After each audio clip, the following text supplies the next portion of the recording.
श्री राम जय राम, जय जय राम, श्री राम जय राम, जय जय राम। हरे राम राम राम हरे हरे, हरे कृष्ण कृष्ण कृष्ण हरे हरे। जय श्री हरि, जय श्री राम, जय बजरंगबली।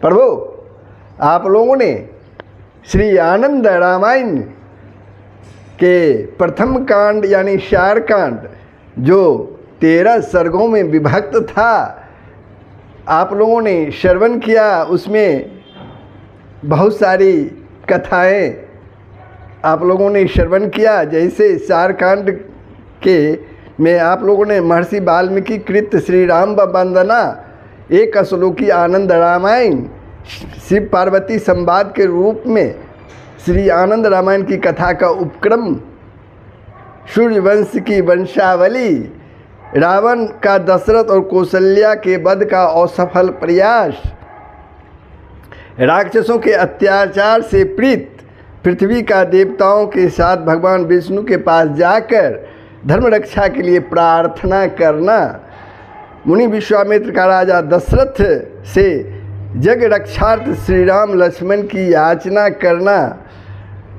और दीपावली के उपलक्ष्य में राजश्री जनक के आमंत्रण ससैन्य राजा दशरथ का जनकपुर जाना, और भरत ब्राह्मण धर्मदत्त द्वारा कार्तिक मास व्रत के आधे पुण्य फल के दान करने से कलहा का प्रेत योनि से उद्धार, धर्मदत्त का राजा दशरथ और कलहा का केकई के रूप में उत्पन्न होना, देवर्षि नारद जी का श्री राम के पास आकर देवताओं का संदेश देना, राम राज्याभिषेक की तैयारी, दशरथ जी द्वारा केकई को दोनों वर प्रदान करना, श्री राम का सीता एवं लक्ष्मण सहित वन को प्रस्थान, श्री राम का दंडकारण्य गमन, राक्षस विराट का वध, श्री राम का सरभंग, आदि मुनियों के आश्रम में जाना, खरदूषण तथा त्रिसरा का वध, सीता का 3 रूप धारण करना, रावण का मारीच से सीता हरण के लिए कहना, मारीच का कपट मृग बनकर सीता को मोहित करना, रावण का भिक्षुक वेश बनाकर सीता का हरण करना, श्री राम लक्ष्मण का ऋष्यमुख पर्वत पर गमन, हनुमान जी द्वारा श्री राम सुग्रीव मैत्री स्थापित करना, श्री राम के हाथों बाली का वध, श्री राम के हाथों बाली का वध, श्री हनुमान जी का लंका के लिए प्रस्थान, मंदोदरी और सीता की समानता का आख्यान, गोकर्णेश्वर लिंग की प्रादुर्भाव की कथा, हनुमान जी का अशोक वाटिका में जाकर सीता के दर्शन करना, रावण का राक्षसियों को सीता को भयभीत करने का आदेश देना, हनुमान जी द्वारा अशोक वाटिका का उजाड़ना और अनेक राक्षसों का वध करना, हनुमान जी और रावण का वार्तालाप, हनुमान जी द्वारा लंका दहन, लंका की भूमि के स्वर्णमयी होने का आख्यान, गज और ग्राह की कथा, हनुमान जी की मुद्रिका लेकर वापस लौटना, श्री राम जी द्वारा उन्हें अपने आलिंगन प्रदान करना, प्रभु द्वारा हनुमान जी को आलिंगन प्रदान करना, श्री राम और रावण की सेना का युद्ध, मेघनाथ का ब्रह्मास्त्र का प्रयोग करके वानरों को मूर्छित करना, हनुमान द्वारा कालनेमी का वध, ऐरावण और मेरावण का राम लक्ष्मण के हरण कर पाताल लोक ले जाना, हनुमान का पाताल लोक जाना, वहाँ मकरध्वज से भेंट, हनुमान का कामाख्या देवी के मंदिर में सूक्ष्म रूप में प्रवेश करना एवं विशेष कौतुक करना, राम द्वारा ऐरावण और मेरावण का वध, कुंभकर्ण का वध, मेघनाथ के अभिचार जग का विध्वंस, मेघनाथ का वध, राम और रावण भीषण संग्राम, हनुमान का अशोक वन में जाकर सीता जी को विजय प्राप्ति का समाचार सुनाना, श्री जानकी जी का श्री राम के समीप आना, राम सीता मिलन, राम का पुष्पक विमान से अयोध्या गमन, पुष्पक विमान से श्री राम का सीता के मार्ग के दृश्यों को दिखलाना, हनुमान जी का भरत को श्री राम की कुशलता का समाचार देना, श्री राम भरत मिलन, श्री राम भरत मिलन, श्री राम के राज्याभिषेक की झांकी, हनुमान जी को श्री राम तथा जानकी का वरदान, भोजन के समय हनुमान जी का कौतुक करना, श्री राम के रण जग की पूर्णता, राम राज्य का वर्णन, श्री अगस्त मुनि आदि मुनियों द्वारा अयोध्या आना, श्री अगस्त का अन्य मुनियों के साथ अयोध्या आना, राम के पूछने पर अगस्त जी का मेघनाथ के विषय में बताना, रावण और उसके भाई बहनों के जन्म आदि की कथा, रावण को शिव तथा ब्रह्मा से वर की प्राप्ति, रावण का कुबेर को पराजित कर लंका का राज्य प्राप्त करना, रावण का सहरसा अर्जुन और वनराज बाली से पराजित होना, रावण सनंत कुमार संवाद, रावण का श्वेत द्वीप की स्त्रियों द्वारा अपमानित होना, बाली और सुग्रीव के जन्म की कथा, हनुमान जी के जन्म और चरित्र का वर्णन, राम राज्य का महामात्य दर्शन, सारकांड का श्रवण का महत्व, ये आप लोगों ने प्रभु श्री आनंद रामायण के सारकांड के 13 सर्ग में आप लोगों ने श्रवण किया। अब हमारी यात्रा दूसरे यानी यात्रा कांड की ओर प्रारंभ होती है और इसके प्रथम सर्ग में हम लोग श्रवण करेंगे। श्री आनंद रामायण के यात्रा कांड के प्रथम सर्ग में हम लोग श्रवण करेंगे भगवान शिव द्वारा पार्वती को महर्षि वाल्मीकि द्वारा रचित 100 करोड़ श्लोकों वाले रामायण के आविर्भाव की कथा।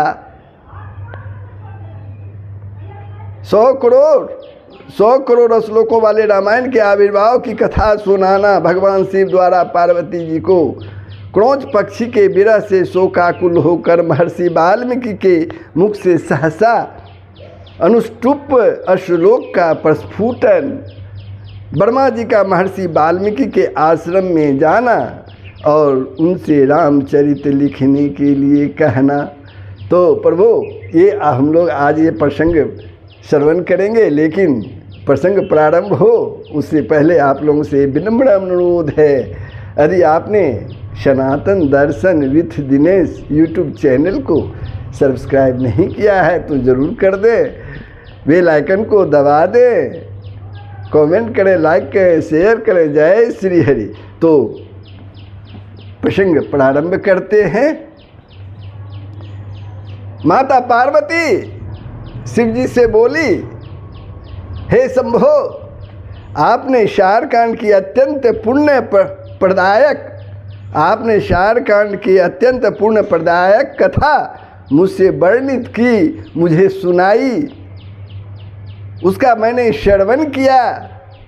अब मैं आपसे जो पूछती हूँ उसे बताने की कृपा करें। माता पार्वती शिव जी से पूछती हैं, बोलती हैं, बलशाली श्री राम जी ने किस प्रकार से अश्वमेघ यज्ञों का अनुष्ठान किया और श्री राम आदि 4 भाइयों की संतानों का वर्णन भी मुझे बतावें। 4 भाइयों का, श्री राम लक्ष्मण भरत शत्रुघ्न, उनके संतानों का भी वर्णन मुझे सुनावें। उन्होंने अपने पुत्रों तथा भाइयों के पुत्रों का किन स्त्रियों के साथ विवाह किया। आपने बताया कि श्री राम जी ने त्रेता युग में 11,011 वर्षों तक राज किया, उसका भी आप मुझसे विस्तार से वर्णन करें। जो जो चरित्र श्री राम जी ने किए उन सभी का आप विस्तार पूर्वक वर्णन करें। देवी पार्वती का इस प्रकार का वचन सुनकर भगवान शिव उनसे कहने लगे कि हे देवी, तुमने श्री राम की कथा पूछकर बहुत ही अच्छा किया है। तुम्हारी बात सुनकर मुझे भी अत्यंत हर्ष हुआ है। मैं तुम्हारे समक्ष 100 करोड़ श्लोकों में कहा हुआ श्री रघुनाथ जी का चरित्र सुनाता हूँ। इस कथा का एक एक अक्षर पुरुषों के महान पातकों का विनाश करने वाला है। एक एक अक्षर पुरुषों के महान पातकों का विनाश करने वाला है। महर्षि वाल्मीकि जी ने जो पूर्व में किया था उसे मैं तुम्हें बताता हूँ। एक बार की बात है, महर्षि वाल्मीकि जी स्नान करने के लिए तमसा नदी के समीप गए। उनके साथ उनके शिष्य भरद्वाज मुनि भी थे। उन्होंने वहाँ मार्ग में एक स्थान पर भूमि पर कमंडलू रखकर आवश्यक शौच आदि कर्म किया। उसके बाद वे हाथों में कुशाएं लेकर जो ही स्नान करने के लिए जाने लगे तो ही उन्होंने तमसा नदी के तट पर एक अद्भुत दृश्य देखा। उन्होंने देखा कि एक निषाद ने क्रीड़ा कर रहे क्रोंच और क्रोंची में से क्रोंच को बाण के द्वारा मार डाला है। एक निषाद ने क्रोंच पक्षी जो अपनी क्रोंची पक्षी के द्वारा क्रीड़ा कर रहे थे, उस निषाद ने उस क्रोंच पक्षी को अपने बाण द्वारा मार डाला और शोक से विह्वल हुई क्रोंची विलाप करती हुई अत्यंत दुखित हो रही है। बेचारी क्रोंची अपने सहचारी तांबे के समान लाल वर्ण के शीर वाले तथा प्रमत्त अपने पति से वियुक्त हो गई थी। निषाद के द्वारा बाण के प्रहार से मारे गए उस प्रकार के पक्षी क्रोंच को देखकर धर्मात्मा महर्षि वाल्मीकि के हृदय में करुणा का उदय हो गया। वाल्मीकि के हृदय में करुणा का उदय हो गया। उसके बाद उस क्रोंची के करुण विलाप को सुनकर दयार्द्र हृदय महर्षि वाल्मीकि बोले, यह बड़ा ही अधर्म हुआ है, यह बड़ा ही अधर्म है। और निषाद को देखकर कहने लगे, अरे निषाद, तुमने काम से मोहित क्रोंच जुगल में से एक क्रोंच पक्षी को मार डाला है, अतः तुम बहुत काल तक जीवित न रहोगे। महर्षि वाल्मीकि ने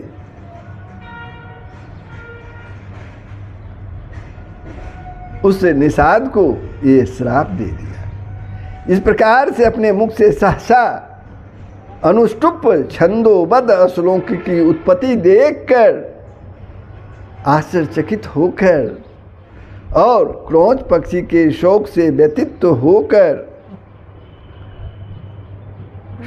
क्रोंच पक्षी के शोक से व्यथित होकर मुनि वाल्मीकि बोल पड़े, ओह ओह, इस व्याध को मैंने क्या कह डाला। इस प्रकार से मन में चिंता करते हुए महाप्राज्ञ तथा महान बुद्धि संपन्न वे मुनि श्रेष्ठ वाल्मीकि जी अपने शिष्य भरद्वाज से इस प्रकार कहने लगे, हे वत्स, शोक से व्याकुल हुए मेरे मुख से निषाद के प्रति 8 समान अक्षरों से युक्त 4 चरणों में बधा हुआ तथा ताल और लय में गाने योग्य जो अनुष्टुप छंद में निबद्ध श्लोक निकला है वह प्रसिद्ध हो जाए। मुनि वाल्मीकि के इस श्रेष्ठ वाक्य को सुनकर शिष्य भरद्वाज अत्यंत संतुष्ट हुए और गुरु के वाक्य का अनुमोदन किया। उसने वाल्मीकि जी शिष्य पर बहुत ही प्रसन्न हुए। उसके बाद महर्षि वाल्मीकि उस तमसा नदी के जल में यथाविधि स्नान आदि कृत्य संपन्न करके उस श्लोक के अर्थ का चिंतन करते हुए अपने आश्रम लौट आए। उनके पीछे पीछे उनके विद्वान एवं अत्यंत विनयी शिष्य भरद्वाज भी आए। वे अपने साथ जल से परिपूर्ण कलश लेकर आनंद पूर्वक चले आए। धर्मज्ञ वाल्मीकि जी ने शिष्य के साथ आश्रम में प्रवेश किया। यहाँ आकर भी वे मन से उस निषाद के प्रति निकले हुए श्लोक का चिंतन करते हुए शिष्य के साथ बैठकर अन्यान्य बातें भी करने लगे। उसी समय समस्त लोकों की सृष्टि करने वाले महान तेजस्वी चतुर्मुख प्रभु ब्रह्मा उन मुनि से मिलने के लिए आश्रम में पधारे। यानी आश्रम में आए। महर्षि वाल्मीकि उन्हें देखकर अत्यंत विस्मित हो उठे और सहसा उठकर उन्होंने मौन होकर दोनों हाथ जोड़कर उन्हें प्रणाम किया और उनके समक्ष खड़े हो गए। उन्होंने पाद्य, अर्घ्य, आसन तथा स्तुति आदि अर्पित कर उन देव ब्रह्मा जी का पूजन किया। उसके बाद उन्हें यथाविधि प्रणाम किया और उनका कुशल क्षेम पूछा। अत्यंत श्रेष्ठ आसन पर बैठने के बाद ब्रह्मा जी ने उनसे भी आसन पर बैठने के लिए कहा। किसे? महर्षि वाल्मीकि को भी आसन पर बैठने के लिए कहा। साक्षात लोक पितामह ब्रह्मा जी के आसन पर बैठ जाने के बाद भी महर्षि वाल्मीकि अपने मन में निषाद को दिए गए शाप के रूप में प्रस्फुटित श्लोक के चिंतन में ही लगे रहे कि जीवों के प्रति बैर भाव रखने वाले उस पापात्मा व्याध ने बड़ा ही कष्टप्रद कर्म किया है, जो कि उसने उस सुंदर बोली वाले रमणीय क्रोच पक्षी को बिना कारण ही मार डाला। वे पुनः उस वियोगिनी क्रोची की दशा पर मन ही मन विचार करते हुए शोक में निमग्न हो गए और उन्होंने शाप देते समय जिस रूप में कहा था उसी श्लोक को पुनः ब्रह्मा जी के सम्मुख कहा। श्लोक सुनकर हंसते हुए ब्रह्मा जी ने उन मुनि श्रेष्ठ से कहा, हे ब्रह्मन, आपके मुख से साप के रूप में अनुष्टु पच्छंदबोध अनष्टु पच्छंदोबद्ध श्लोक प्रपुष्ठित हुआ है, श्लोक प्रस्फुटित हुआ है। यह आपके जस रूप में परिणत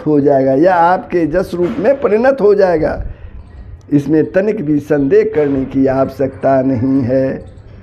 हे ब्रह्मन, मेरी इच्छा एवं प्रेरणा से ही देवी सरस्वती ने आपके मुख से वह श्लोक कहलवाया है। हे ऋषि श्रेष्ठ, आप धर्मात्मा, गुणवान एवं बुद्धिमान भगवान श्री राम जी के संपूर्ण चरित्र की रचना करो।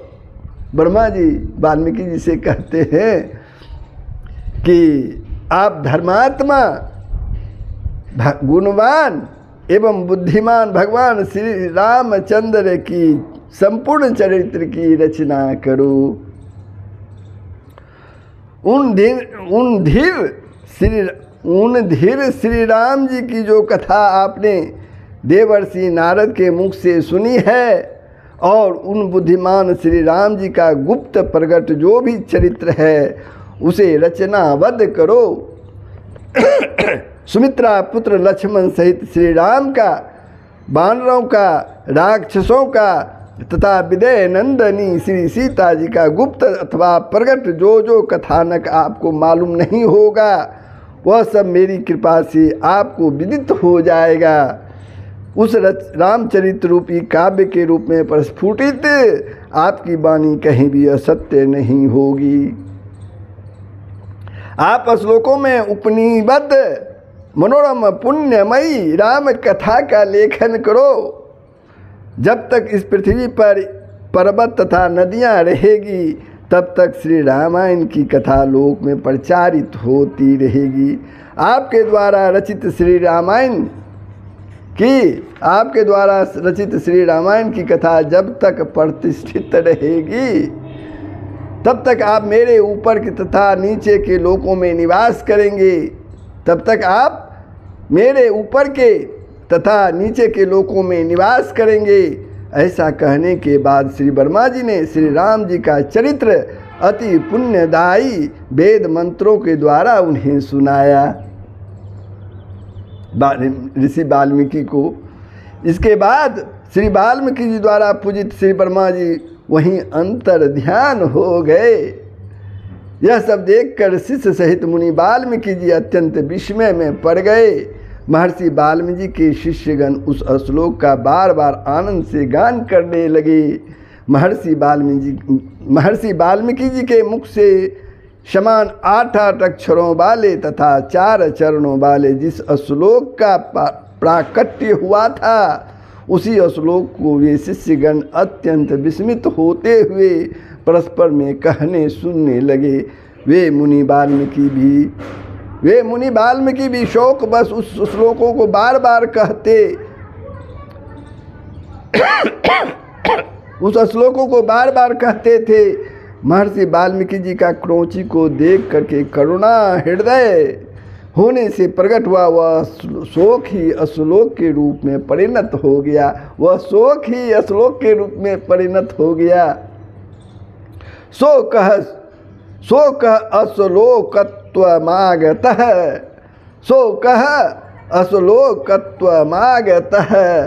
तब पवित्र अंतःकरण वाले उन महर्षि वाल्मीकि जी ने यह निश्चित किया कि मैं सभी अभिलाषाओं को पूर्ण करने वाली संपूर्ण राम कथा का श्री रामायण के रूप में निर्माण करूं।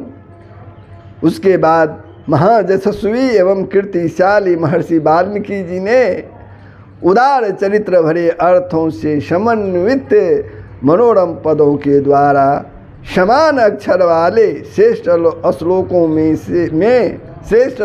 में श्री राम के पावन चरित्र वाले 100 करोड़ श्लोकों से युक्त काव्य श्री रामायण का निर्माण किया। जय श्री हरि। तो आप लोगों ने बंधुओं, प्रभु आप लोगों ने उत्तरकांड के प्रथम सर्ग का श्रवण किया।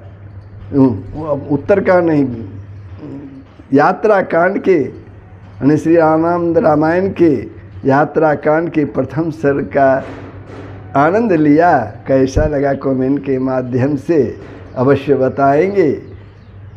यदि वीडियो को आपने सब्सक्राइब नहीं किया तो ज़रूर कर देंगे। जय श्री हरि, जय श्री राम, जय बजरंगबली। सबका भला ही होगा, पूरे विश्व का कल्याण होगा। यही सनातन धर्म का मूल तत्व है। जय श्री हरि।